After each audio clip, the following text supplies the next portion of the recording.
Welcome to Movies That Matter, the podcast about recent films going above and beyond the call of box office returns to boldly explore a social issue affecting people's lives.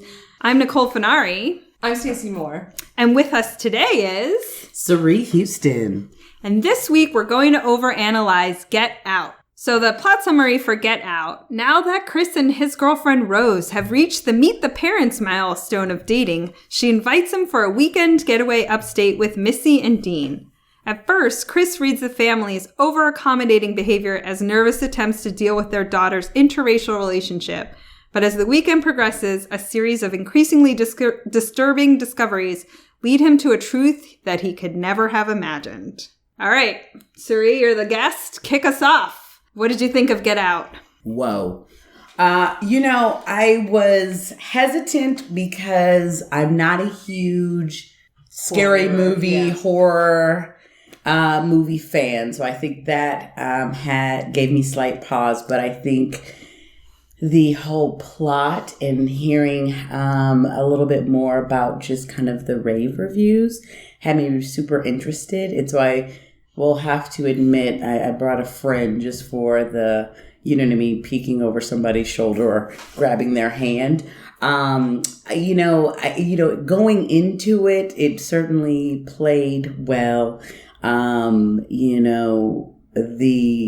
turn of events I thought were super original. Like I think what I had envisioned and where the plot line was going, I had no idea. So that had me kind of baffled. And I still kind of was trying to catch up. I'm like, wait. What's going on? Like, what's happening right now, so to speak? So I certainly really enjoyed it. I thought the nuances that they tapped into throughout the entire movie were incredibly, for me, powerful. Interesting. I would certainly say the reaction, not only for myself, but also from folks in the audience, were spot on. I liked that for me, the person who turned out to be the hero was certainly not the person that I had originally. The most likely candidate. But yeah, I certainly enjoyed it. And didn't necessarily think I would have. Okay. Interesting. Okay. Stacy? I'm a huge fan of this movie. Great. Although I did go in with positive thinking. But to temper that, I had seen the 100% Rotten Tomatoes rating. And I think anyone, if you look at a 100% rating, you're kind of skeptical, right? And I was like, oh, okay, 100%. Moonlight didn't get 100%. Yeah. But by the opening credits, I was like, 110%. I'm so into this movie already. I was like, let's do this. And it carried through to the end. I thought I just really, really enjoyed it so much. And I think as you do have to be a movie fan to appreciate, which is what Jordan Peele is. He is...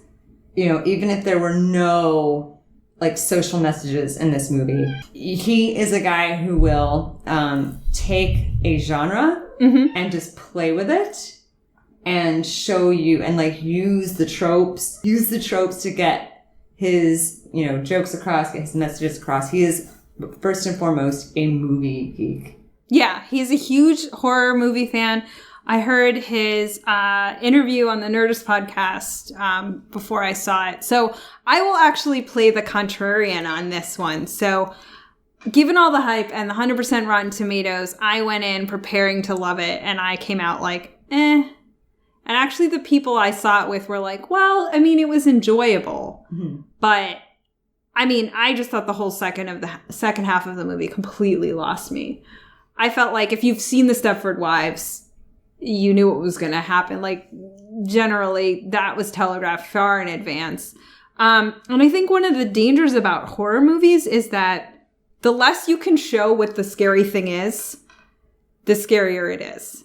Once you show it, it's not as scary. So, at one point he's trapped in the basement and the cheesy TV and all the videos. And I was like, this is just not scary anymore. Like, there's nothing, I didn't find that part scary. They kind of lost me when they took, in the pacing where they took the long break where he goes with his girlfriend and he tells her about his mother and all that stuff. And I was like, I'm bored. When's the next scare? Like, when's the next? They lost me on the pacing and they kind of never brought me back. So I didn't think once you knew what was going on, it lost the creepy, scary factor for me entirely. And it was just sort of gore action movie. So as much as I liked the first half, I just felt let down by the second half. And I thought the friend was ridiculous. He was funny, yes. But TSA don't have cars with sirens. Like, I was just like, this is crazy. Like, this is so unrealistic. It really lost me in the second half.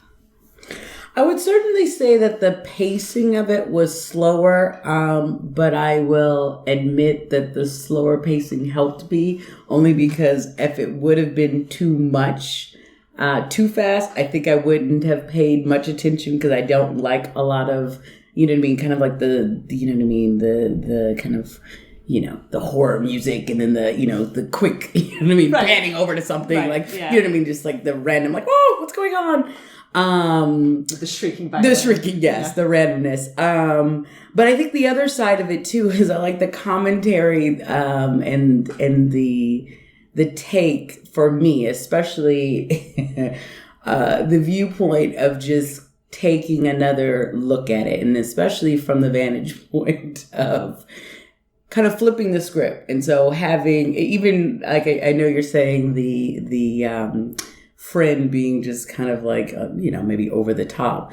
But even him just like, look, I think they are stealing or abducting black people. These white people are abducting black people. Like, and then literally you have police officers like, what the hell are you talking about? Like, that is so far-fetched, right? Like, this whole concept is so far-fetched and entertaining, right?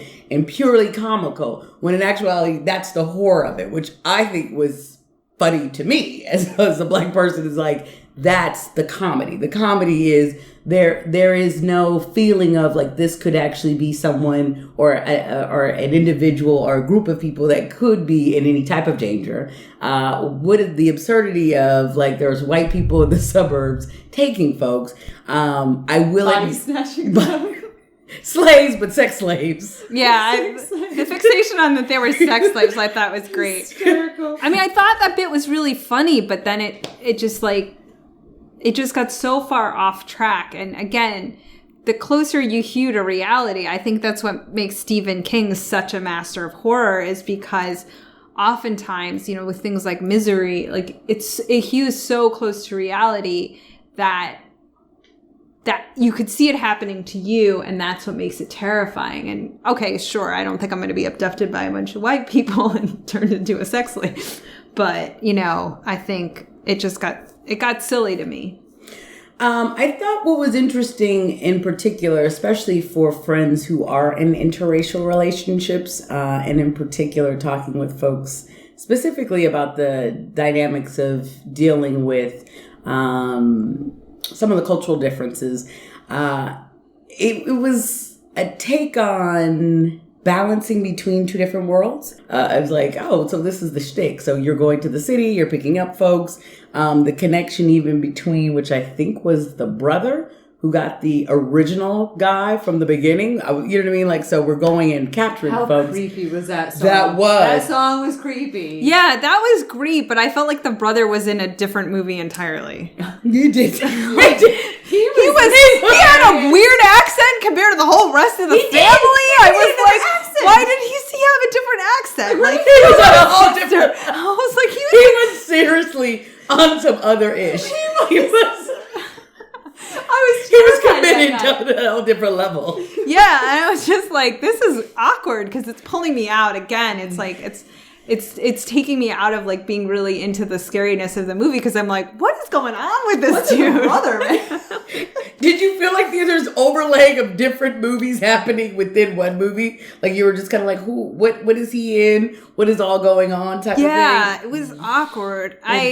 the bingo scene, I was like, I had to ask my friends when we came out, I was like, what was that bingo card scene? I didn't get it. Was that an auction? It was an auction. So it was a silent auction? If you missed it, it was an auction. I did not get it. Oh, you didn't? I didn't. Yeah. It flew right over my head. Which is what made, like, that scene is happening coincidentally with the conversation at the lake. Mm-hmm. Which is what kept me scared during that.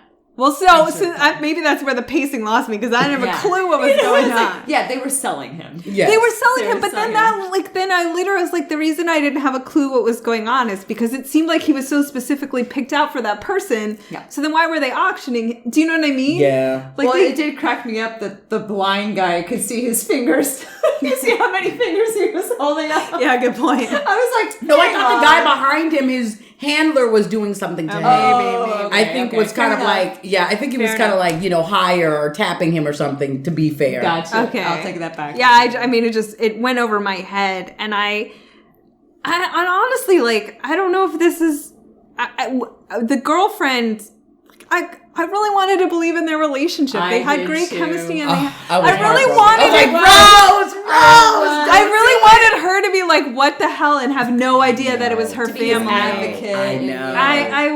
I was like, boo, no, Rose, no, find those keys, get those keys. Exactly. I mean, I long past the point where I should have realized that she was in on it. I was even after all the pictures, right? It's like, well, maybe that's just a coincidence. Well, no, I didn't think it was a coincidence. I thought she was equally brainwashed, and they made her forget about all those past relationships. So you were trying to pull for her as well.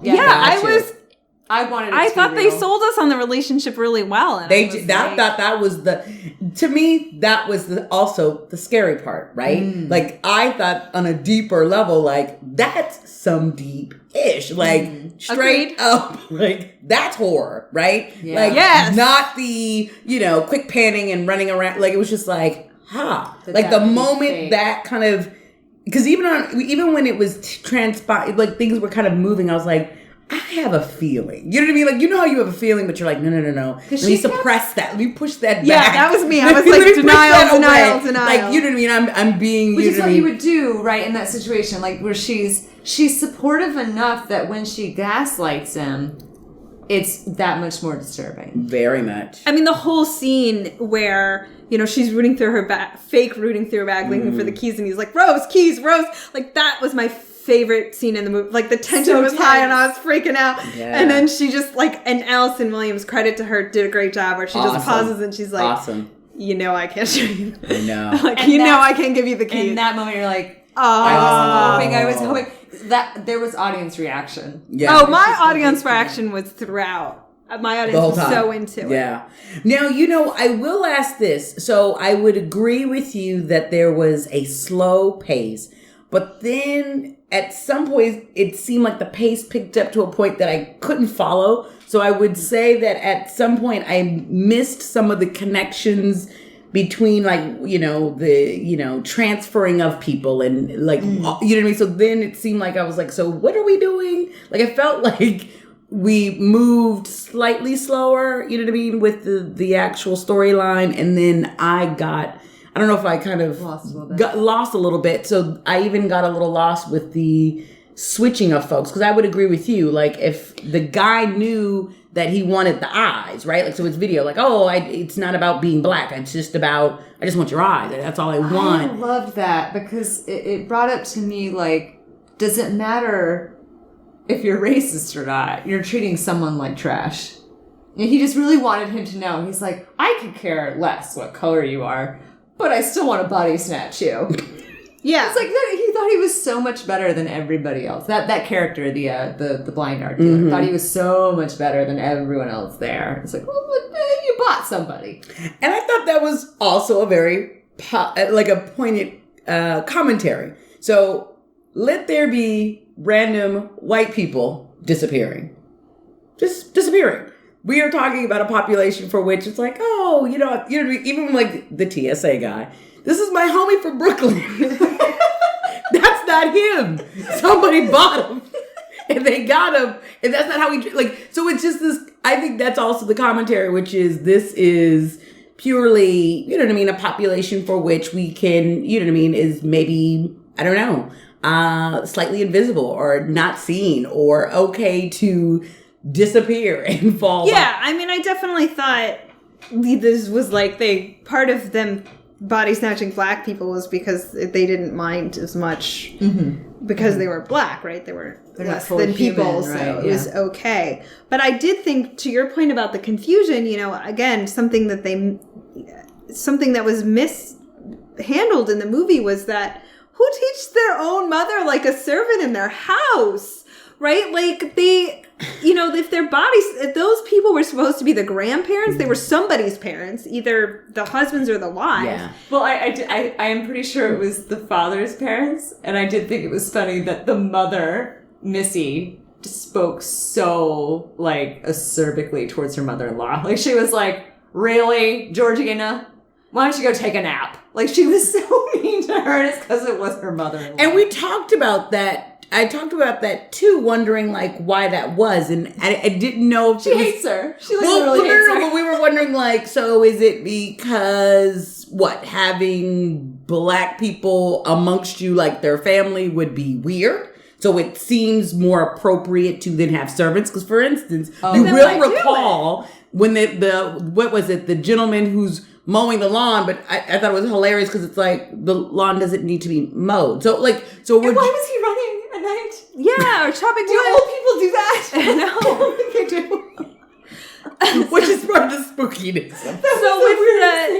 So with the Dre character, you're like, you see him like adopt the habits of an old person, but with there's theoretically the grandparents, no one treats them as such or interacts with them that way. So I'm like, it didn't really all kind of sync. So it didn't come. So it would be confusing because you're like, this didn't come together. It didn't. And then I got even more confused when the whole snapping of the picture, which then was explained to me, and you guys can correct me, was that interrupted the hypnosis. Is that what happened? Because even the main character was like, "Yo, when he became angry, I saw him. Mm-hmm. That is the guy I remember." Right. And so then when it was then the mother who has to like, he's better now. Mm-hmm. So is that correct? Like they're in. I say so. Yeah. Okay, because that was the part I was just like, what's happening? So it's the brain that has been transferred to the body, and the soul is like. I miss that part? Like, I think if you think too hard, then it's not gonna work. The medicine aspect of it. Well, so they're like latent bits of themselves still left in the brain that come through when the picture is snapped. So yes, they kind of come out of the sinking place that she puts them in. Yeah. Something. Okay. That was right. Yeah. Now you're in a sunken place. Yeah. So Catherine Keener, good, creepy, great job on her part. As ever. Yeah. She was good. I mean, the performances were all great, except for the brother, because like I said, the brother was just in a different movie. Like I just thought he was out of the step with. I did love his scene where he comes out, the protagonist with the lacrosse stick. Yeah, I did too. Takes a swipe and then immediately steps back and goes, "I didn't do anything." I just like that it was a lacrosse stick. Yes, I was like, is there Edward Griever symbol of white privilege than a lacrosse stick? I don't think so. Like culturally appropriated from Native Americans. And it's now the ultimate whiteboard sport. Like, that moment was perfect in every way. Yeah.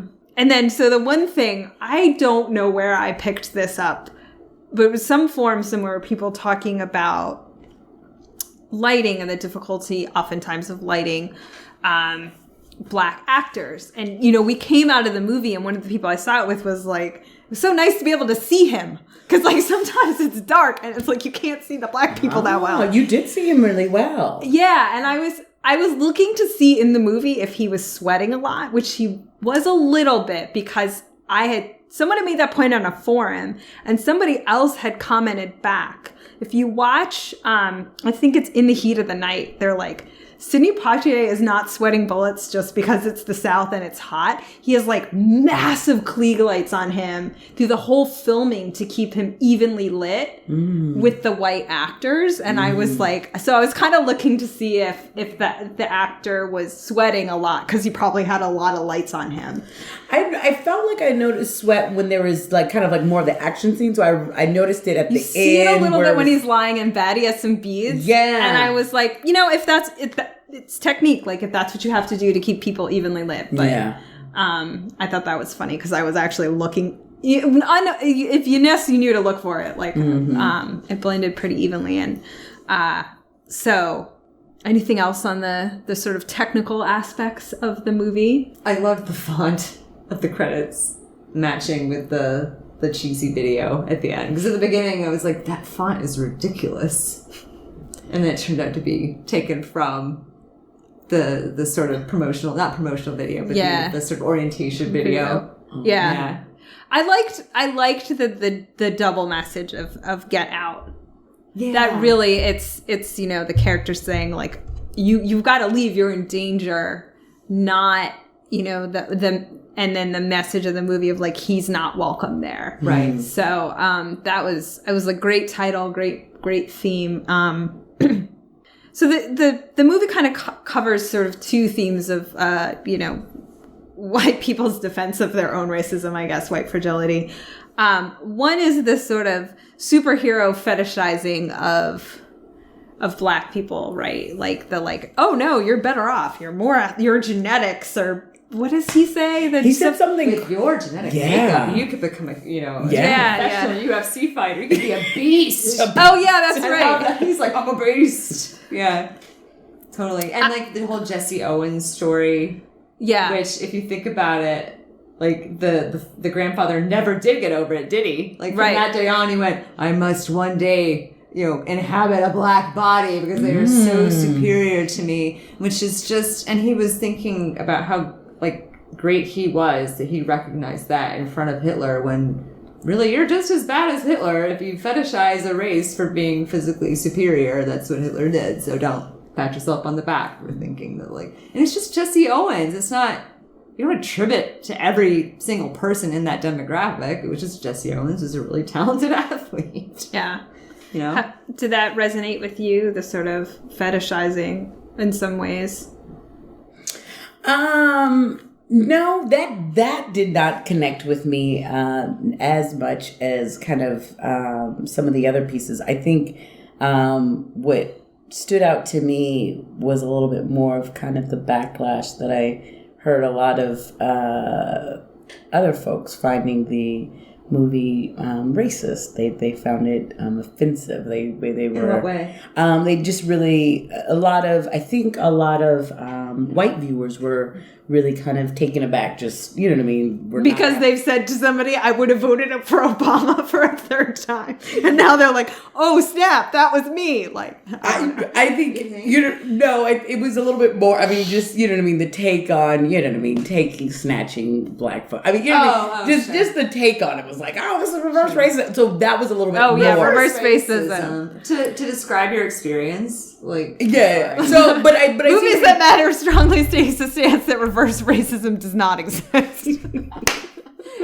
I think it's about and Japanese people were not exempt. Yeah. Like Mr. Tamayaki or whatever his group did. Oh, I know. Good job on the model minority front too on that one too. Sure. Yeah. So I mean, but you guys raise a good point. I mean, it was, that was really awkward at the dinner table when the brother was like, oh, so, what do you do? And I was just like, oh, that is very awkward. But you know what I mean? The connections certainly do resonate, but that wasn't necessarily what stood out to me. The only part it resonated for me actually was the whole like, is he better at that thing? Or when the woman was like filling on him, I was just like, that was that. I just felt like the sort of superhero Black person thing. It felt dated. Like it didn't feel.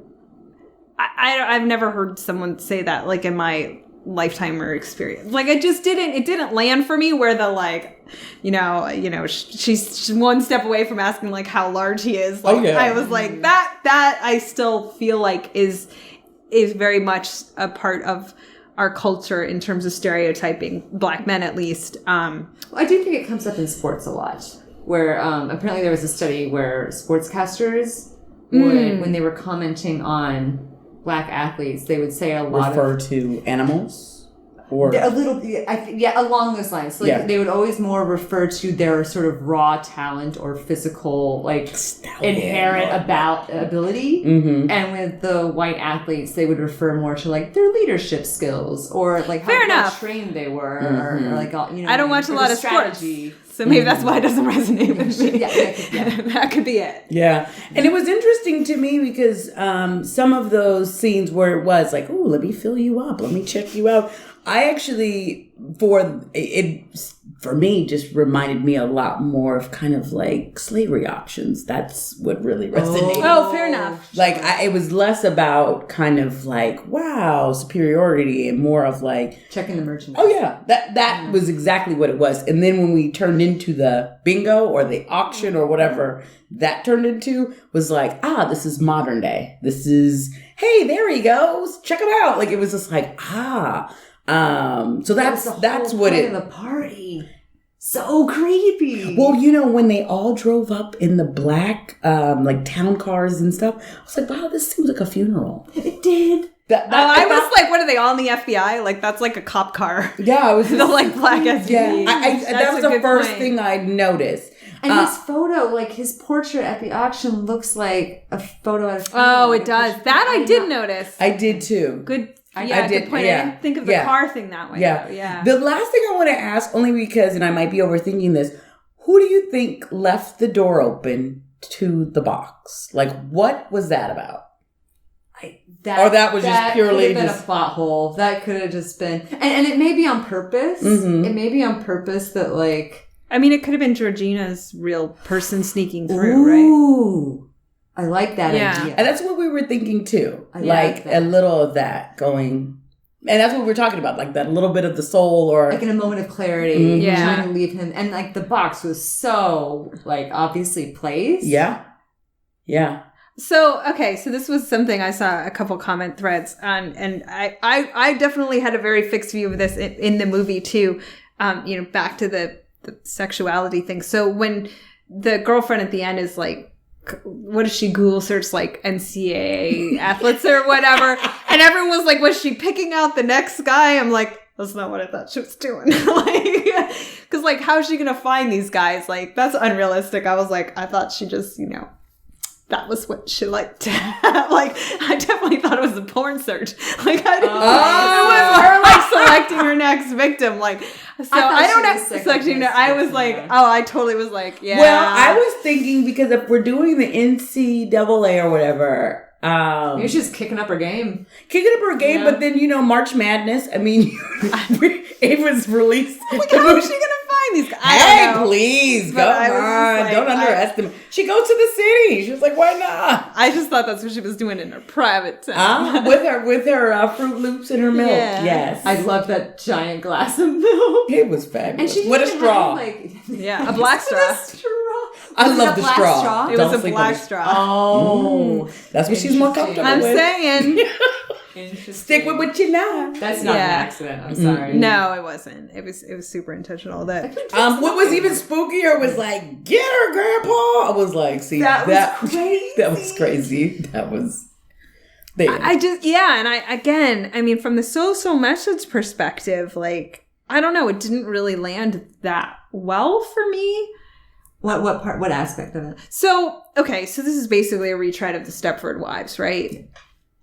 And the idea behind the Stepford Wives, like the allegory is that the men are making the women into this docile thing that they have always wanted women really to be. They don't want them to be independent and they don't want them to be interesting. And the whole idea of converting your old relatives into black people, I'm like, it doesn't really mesh thematically to me. So when I discussed this with my sister, if she's listening, shout out, Meg. She brought up a good point to me that, because I was just, describing I basically acted out this movie for her, scene for scene. And she said, she kind of went, so basically what they're doing is they're taking all the aspects about black people, i.e. black culture, that they like, that they want, and exploiting that, but doing it in such like a heartless way as to not even acknowledge their humanity. which is a criticism that white culture gets a lot, where we're like, we'll take their hip hop and we'll take their, whatever. But they didn't, and that's where I think the movie just didn't land for me. Well, but they take their physicality, they take their, in this case, their youth. They're just taking what they need, right? His eyes, right? I agree with you. I think, but all the coded messaging is like, you be a beast in UFC. Like, I think that for me, that would have resonated, all of that coded stuff would have resonated a lot more if they had played the like, oh, you're just so much cooler. Or like the photographer is like, oh, you see things in such a gritty urban way. Do you know what I mean? Like all of that dog whistling about how much more cool Black people are than white people, and like taking the hipster kid from Brooklyn and making him dress like an old man. Like they lost all of to me that just didn't. That's what I would have liked to have seen. Well, they certainly failed, right? Yeah. Hint, but I think that's also the comedy part too. Which, you know what I mean? Look at him, and well, he's not missing anymore, and that doesn't look like. Yeah, he looks like he's white. Yeah, for sure. I mean, so I think that's but I do get what you're saying, which is kind of playing that other side up. But I also think, you know what I mean? They aren't going to get some, you know what I mean, broke down, you know what I mean, unable individual. They're going to get some spry young folks, or, you know what I mean, folks where they can. Right, but if your message is like, why would any white person want to be a Black person? I feel like the answer would be yes, A, maybe to be good at sports, but B, to be cool, right? And I mean, I guess in my experience, when white people have sort of imitated Black culture, it's for that reason. Like, I think it's cooler. Like, do they succeed? They look like Vanilla Ice. They look like Ice, right? They look like a young Black man in an old white man's clothes. Yeah. So, but maybe in this, and where were they supposed to be? Just upstate New York. Right. So maybe just being Black is cool enough. That's right. Yeah. Maybe that's all. Maybe his hat in Connecticut. That's it. That's all you got. That's all you need. And then he did look like the Brooklyn guy had a tattoo. I saw a little tattoo on him. So maybe that's the cool factor. I did love when they do punt the question to when they ask the protagonist. Yeah, what does it mean to be Black? Right. Has it been better for you or worse? And I don't know. He's like, why don't you take this Hayworth, or I don't know, whatever the old man's name was. And and at first when he says, well, for me it's been very good, I thought, oh, that's ridiculous. Like, how would he know? But then when you find out what's actually happening, it's probably true. Like, he's only been Black for 6 months and it's probably been great. No problems here. It's like, I loved it so far. I'll let you know. Yes. Thumbs up. Yeah. I don't know. Did you, again, we talked about this with Hidden Figures with you, Sari. Did the conversations resonate? I've heard a lot. Yes. Again, on the comment threads, I heard a lot of people like, I've been to that party. Yeah, no, I mean, the conversation certainly did. The randomness, the whole Obama, I would have voted for. You get that one a lot? All the time. What's the, most annoying thing you've ever gotten? It all depends. I mean, it depends if I'm in Seattle, which is where I'm from originally. If it depends on, you know what I mean, if I'm here in the district. But you know what I mean? I think DC more political, and then back in Seattle, it's more kind of trying to be, you know what I mean, saying the right thing a little, you know what I mean? But it depends on the crowd. It's always random, but no, but anytime it's just like, even the question of like, so how's the Black experience? Like, anytime you have to speak for the whole entire race, it's like, really? It's like, today it's this way. You know what I mean? Like, it's always entertaining, to say the least, but what you gonna do? Yeah, I'm probably guilty of that. I'll own to that. Not to like the Black experience, but even on this podcast, I'm like, well, you're the token Black person. So yeah. Tell us what it's like. Yes, dog. Yeah. Like, we presume you did consult with the entire Black community. I did. Okay, all of that from last night's 8:15 showing to today. Okay, great. I did. Yeah. But I certainly will give shout outs. I think I would agree with you, like the whole Rotten Tomatoes, what is it, a perfect score? Yeah. I don't know enough about what a perfect score is. I will not say I'm a huge kind of movie buff. I will cop to that I haven't seen Stepford Wives, so I can't make the connection. But it has me having conversations with folks who have watched the movie, and really different types of conversations. So there's certain scenes that really resonated with folks in really different ways. And so I really liked that piece.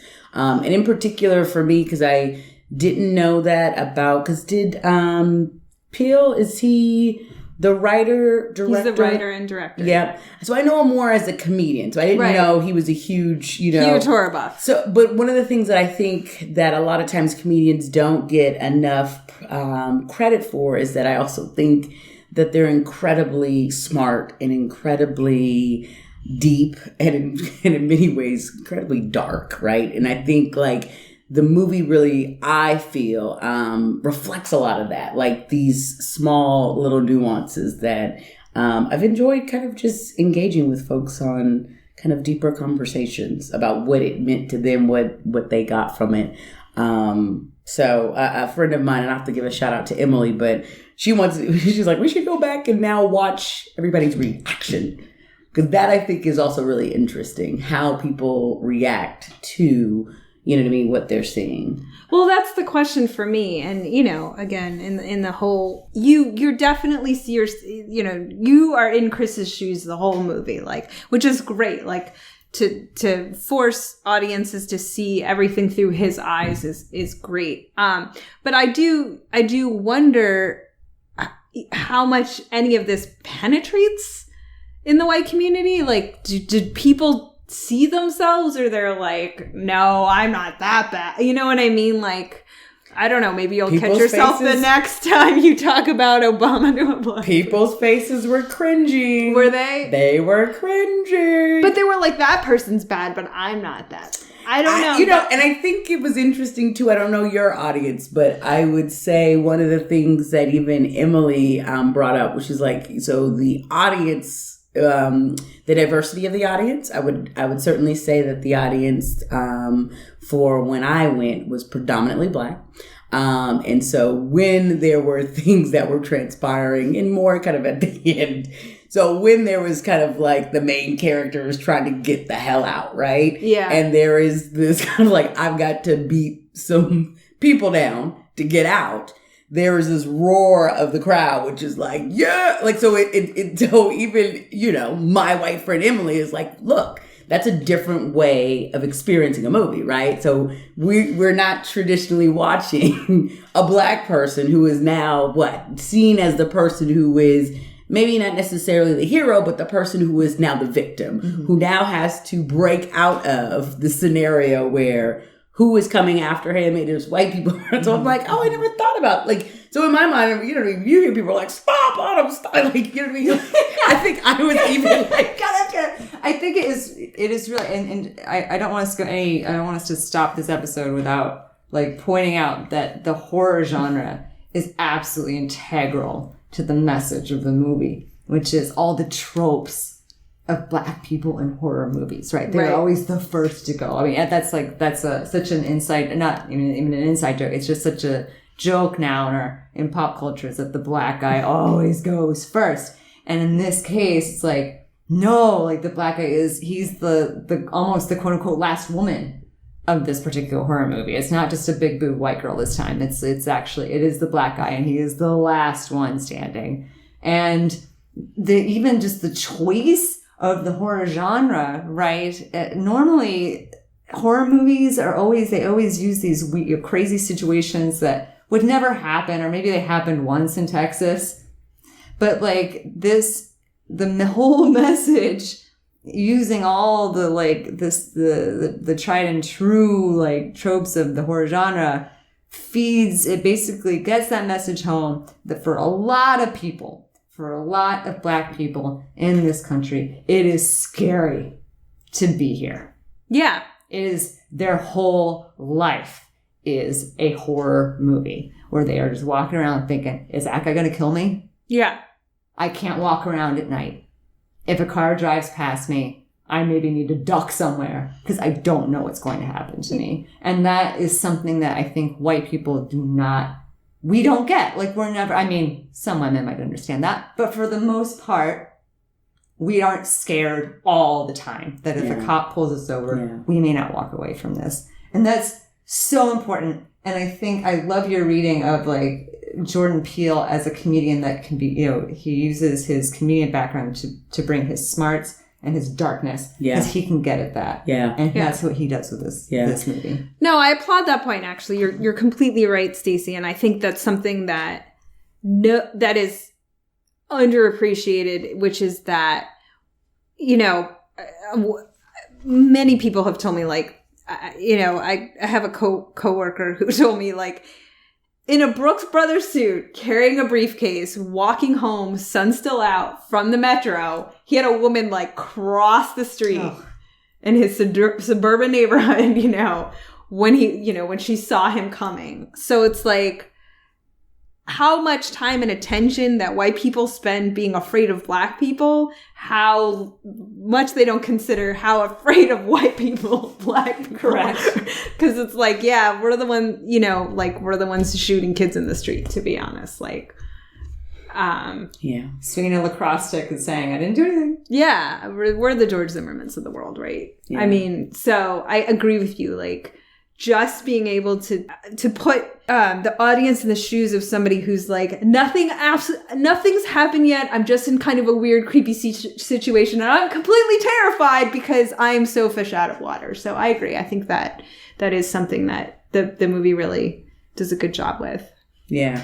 So I would easily say that, you know, out of all of it, I find myself more kind of drawn to the conversations after the movie. I do see some, you know, shortcomings within, but I think some of the dialogue, I mean, you know, I know you weren't necessarily a fan of the TSA guy, but I loved Rose. I'm confused. What's happening? Like when he said, hold on. Oh, I mean, that is like pure. I got you. Like, it's just like, I loved all of that. I loved all of the, like, all of that. Like, all of the, like, huh?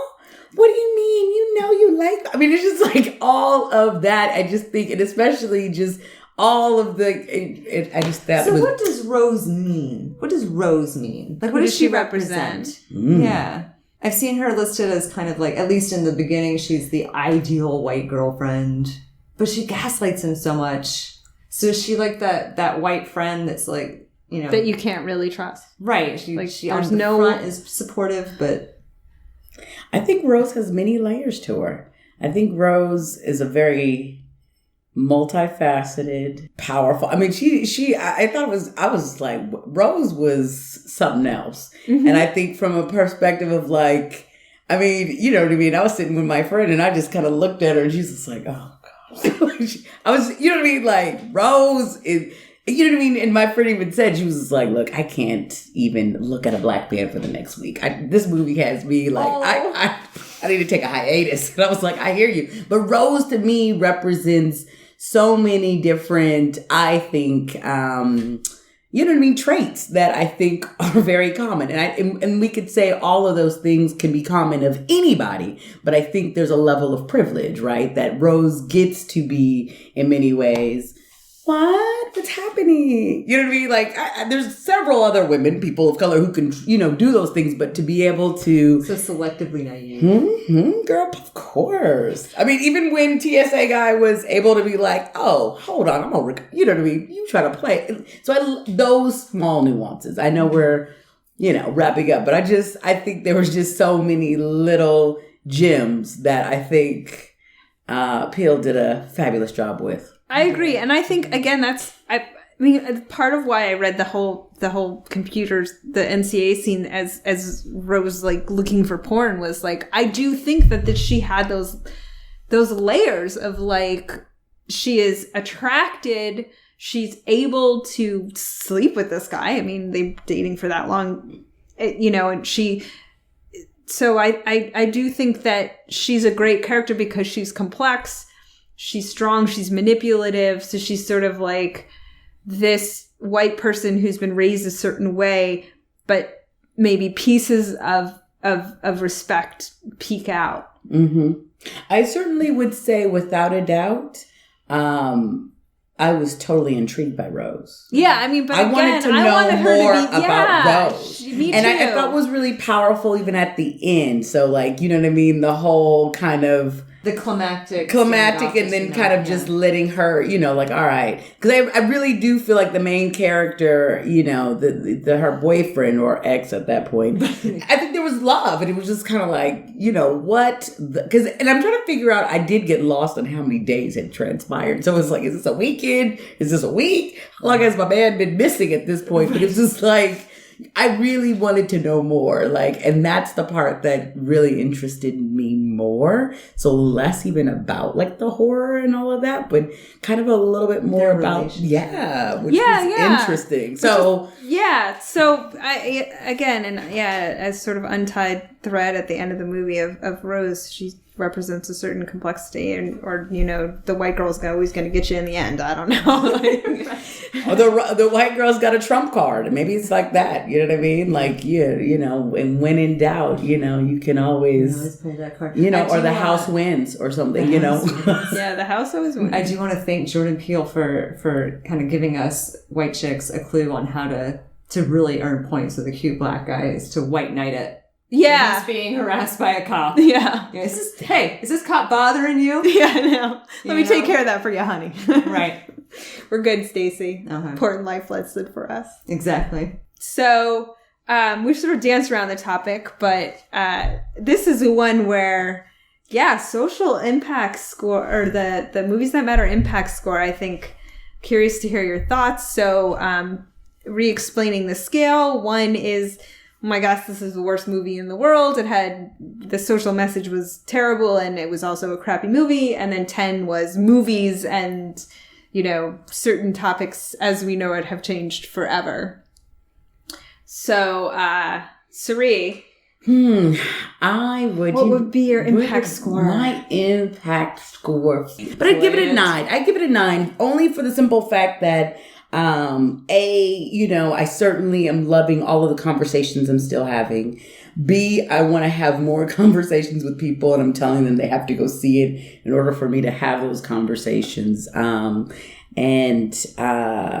know, I think there's, a lot to unpackage. Okay. You know, from various different standpoints.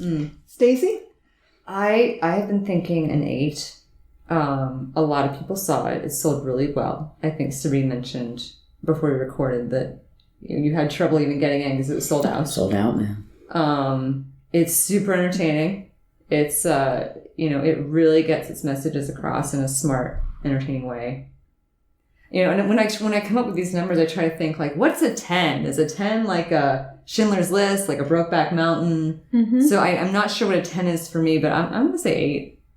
Yeah, I agree. I would have given it the 9 if I had liked the movie a little bit better than I did. But I have to say, you know, everybody and their brother knows that I do this podcast. And so people are always like, oh, what's your next movie? Like, what are you going to see? And before it even opened, when I said I was going to see Get Out, everybody was like, oh, I want to see that. Like, so people already knew about the movie. I think the 100% on Rotten Tomatoes was definitely a reflection of how much people wanted to like this movie. Yeah. Like, the support of it has been overwhelming. Like, everyone's heard of it. It's creating a lot of chatter. Like, I don't know how much more impact you can ask a movie to have. Like, I think the conversations are great. It certainly made made me think about myself and, you know, how I interact and what I do. So yeah, I would give the 8. I wouldn't be surprised if this lit a little fire under, you know, the horror movie genre and got different kinds of protagonists and different things happening too. So in terms of like its impact on movies, again, not an expert on the horror movie genre, so feel free to comment on our website that I don't know what the heck I'm talking about, but I do think movies will be a little bit different after this. Yeah, and Blumhouse Productions is on fire. They are making money. Yeah, and this opening weekend was killing it. Right. I mean, in the way it ended, I don't know if we talk about this, but I wouldn't be surprised if he did some type of sequel or something else. I mean, well, and you have Hidden Figures and now Get Out coming back to back, big money makers with black protagonists. So, you know, that in context of a few things, I'm hoping to see. And Moonlight gets the Oscar. Yeah. Like I'm hoping to see. This is good times. Yeah. Mm-hmm. Interesting. Yeah. All right. Recommendations for the week? Anybody got anything they want to plug or support? Well, it's Tuesday night. If you haven't heard about it, this is us. Get on the bandwagon. I would like to recommend, if you like this movie, I'd say go back and watch Tucker and Dale versus Evil. Okay. Well, we hope you enjoyed this episode of Movies That Matter. If you did, please check out our website, www.moviesthatmatterpodcast.com. We're super social. We're on the Facebook. We're on the Twitter. So we're everywhere. Come talk to us. And remember, movies matter. And so do you. We'll see you next time. Hello, Movies That Matter fans. If you leave us a review on iTunes and include a recommendation, we'll declare you our Overanalyst of the Week and read your recommendation in the next episode at the end of the show. iTunes reviews really help us out and make it possible for new listeners to discover the podcast. It only takes a minute and it's totally free to do. So thanks for your help.